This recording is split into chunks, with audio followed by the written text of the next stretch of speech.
आज हम कनिष्क महान के बारे में बात करेंगे, जो कुषाण वंश के सबसे महान शासकों में से एक रहा है। तो कनिष्क का अगर महान शासकों के रूप में मूल्यांकन के रूप में देखा जाए तो कनिष्क एक विद्वानों के संरक्षक के रूप में, कनिष्क विद्वानों का एक महान आश्रयदाता शासक भी था। इसके दरबार में अनेक विद्वान निवास करते थे, जैसे वासुमित्र, अश्वघोष, चरक, नागार्जुन, पार्श आदि। पार्श नामक एक प्रसिद्ध बौद्ध विद्वान के कहने पर ही कनिष्क ने कश्मीर के कुंडल वन में चतुर्थ बौद्ध संगीति का आयोजन करवाया था। मात्र चेट भी कनिष्क कालीन एक बौद्ध विचारक थे, यद्यपि इस विषय पर विद्वान की एक राय नहीं है। अब अगर अश्वघोष की बात करें तो कनिष्क के दरबार में एक अत्यंत ही प्रसिद्ध विद्वान अश्वघोष थे। अश्वघोष का जन्म संभवतः 80 ईस्वी के आसपास अयोध्या में हुआ था और इसकी मृत्यु संभवतः 150 ईस्वी के आसपास हुई थी। अश्वघोष को कनिष्क ने पाटलिपुत्र पर अपना एक आक्रमण के दौरान प्राप्त किया था। कनिष्क को बौद्ध धर्म में दीक्षित करने का श्रेय अश्वघोष को ही जाता है और अश्वघोष के चतुर्थ बौद्ध संगीति के उपाध्यक्षता की थी। अश्वघोष के गुरु का नाम वासुमित्र था। उन्हें कालिदास के पूर्व संस्कृत भाषा का सबसे महान कवि माना जाता है। ये एक अद्भुत वक्ता थे और इन्होंने महायान बौद्ध धर्म का पर चतुर्थ बौद्ध संगीति के जबरदस्त भाषण दिया था। इन्होंने अनेक पुस्तकों की रचना की थी, जैसे बुद्ध चरित्र, सारिपुत्र प्रकरण, सौंदरानंद और महालंकार। इसमें से सारिपुत्र प्रकरण को संस्कृत भाषा में लिखा जाने वाला पहला नाट्य ग्रंथ माना जाता है, इसलिए उन्हें संस्कृत नाट्य का पिता भी कहकर पुकारा जाता है। इसमें महात्मा बुद्ध के एक प्रिय शिष्य सारिपुत्र को बौद्ध धर्म के नाटकीय रूप में दीक्षित होने की जानकारी मिलती है। बुद्ध चरित्र के बुद्ध की आत्मा के बारे में जानकारी मिलती है, जबकि सौरानंद में बुद्ध के चचेरे या मौसेरे भाई नंद के बौद्ध धर्म का संन्यास लेने का उल्लेख मिलता है और अश्वघोष को भारत का जॉन मिल्टन कहकर पुकारा जाता है। अब अगर दूसरे विद्वान की बात करें कनिष्क के दरबार में तो वो नागार्जुन थे। तो नागार्जुन कनिष्क के दरबार में एक अत्यंत प्रसिद्ध विद्वान निवास करते थे, जो कि बौद्ध दार्शनिक के साथ साथ एक मौलिक गणितज्ञ और वैज्ञानिक भी थे। वेनसांग ने उन्हें संसार के 4 मार्गदर्शक व्यक्तियों में से एक माना है।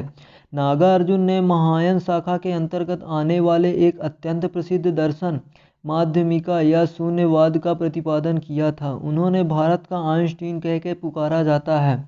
उन्होंने आइंस्टीन की ही भांति भारत में सापेक्षतावाद के सिद्धांत का प्रतिपादन किया। उन्होंने अनेक प्रसिद्ध पुस्तकों की रचना की, जिसमें माध्यमिका, कारिका और प्रज्ञा परिमिता सूत्र काफ़ी प्रसिद्ध है। माध्यमिका कारिका में इन्होंने शून्यवाद या सापेक्षतावाद के सिद्धांत पर चर्चा की है। कहा जाता है कि सुश्रुत संहिता नामक चिकित्सा से संबंधित जो ग्रंथ आजकल प्राप्त होता है वह संभवतः नागार्जुन के द्वारा ही संपादित किया गया था।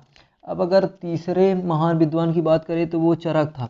कनिष्क के दरबार में एक अन्य प्रसिद्ध विद्वान चरक था, जो कि कनिष्क का राजवैद्य था और जिन्होंने आयुर्वेद पर एक विख्यात विद्वान माना जाता है। उन्होंने आयुर्वेद पर चरक संहिता नामक अपने एक प्रसिद्ध ग्रंथ की रचना की थी, जिन्हें आज भी चिकित्सा शास्त्र का अत्यंत प्रामाणिक और मौलिक ग्रंथ माना जाता है।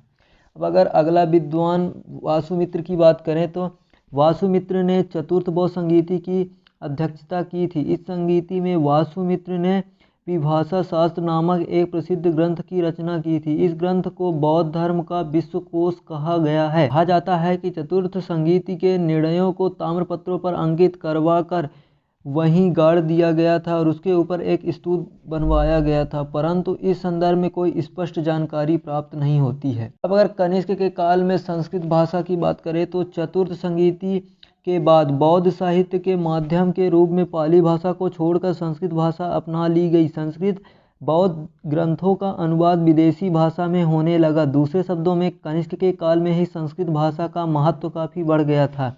यहाँ तक कि कनिष्क के हुई बिहार अभिलेख सिंध में भी संस्कृत भाषा का प्रयोग हुआ है। अब अगर कनिष्क कला के संरक्षण के रूप में देखें तो कनिष्क के काल में ही मूर्ति निर्माण के क्षेत्र में पर्याप्त विकास हुआ। गांधार व मथुरा कला शैली का जन्म यद्यपि हिंद यूनानियों ने दिया, परंतु इसका वास्तविक विकास कनिष्क के काल में ही हुआ था। महात्मा बुद्ध की पहली मूर्ति इन दोनों कला शैली में किसमें बनी, यह एक विवाद का विषय माना जाता है, परंतु यह निर्वादित है कि जैन धर्म की पहली मूर्ति मथुरा कला शैली के अंतर्गत बनी थी। मथुरा में सिर विहीन एक मूर्ति के साक्ष्य प्राप्त हुए हैं जिसमें कनिष्क को सैनिक वेशभूषा में खड़ा दिखाया गया है। कनिष्क के अभिलेख में कनिष्क को देवपुत्र शाही शाहानुशाही कहा गया है। कनिष्क एक नए संवत के प्रतिपादक के रूप में, तो कनिष्क ने 78 ईस्वी में एक नया संवत शक संवत चलाया था। इस शक संवत को भारत की आज़ादी के बाद मेघनाथ साहा समिति के अनुशंसा पर 22 मार्च 1957 ईस्वी को भारत के राष्ट्रीय संवत के रूप में मान्यता प्रदान की गई। इसलिए राजपत्र में, गजट, आकाशवाणी और सरकारी कैलेंडरों में ग्रेगोरियन कैलेंडर के साथ इसका भी प्रयोग किया जाता है। शक संवत को शालिवाहन संवत भी कहा जाता है और इसका आधार सौर गणना है। इस संवत का पहला महीना चैत है जो कि 21 या 22 मार्च को प्रारंभ होता है। इस महीने के नामकरण विक्रम संवत के अनुरूप ही किया गया है, लेकिन उनके अनेक दिनों का पुनर्निर्धारण किया गया है। शक संवत में 12 महीने कनिष्क के उत्तराधिकारी। कनिष्क के मरणोपरांत पर कुषाण वंश की स्थिति कमजोर हो गई। इसकी मृत्यु के बाद क्रमशः वशिष्ठ, बहुविष्क, कनिष्क द्वितीय और वासुदेव शासक बना। हुविष्क के सिक्कों में उसका कला प्रीता का आभास होता है। इन सिक्कों पर बुद्ध की आकृतियों के स्थान पर हिंदू देवता स्कंद और विशाख की आकृतियां मिलती है। कनिष्क की तरह इसमें हुसपुर तथा जुस नामक स्थान कश्मीर में बसाया गया था। वासुदेव कुषाण वंश का संभवतः अंतिम शासक था। इसके समय तक कुषाण वंश शक्ति विहीन हो चुका था। इसके सिक्कों पर हिंदू देवताओं की आकृतियां मिली है और इसका नाम भी हिंदू देवता की तरह है। अतः यह अनुमान लगाया जा सकता है कि कुषाण वंश यह शासक भी हिंदू धर्म को मानने वाला रहा होगा। Tell me pretty lies, look me in the face, tell me that you love me.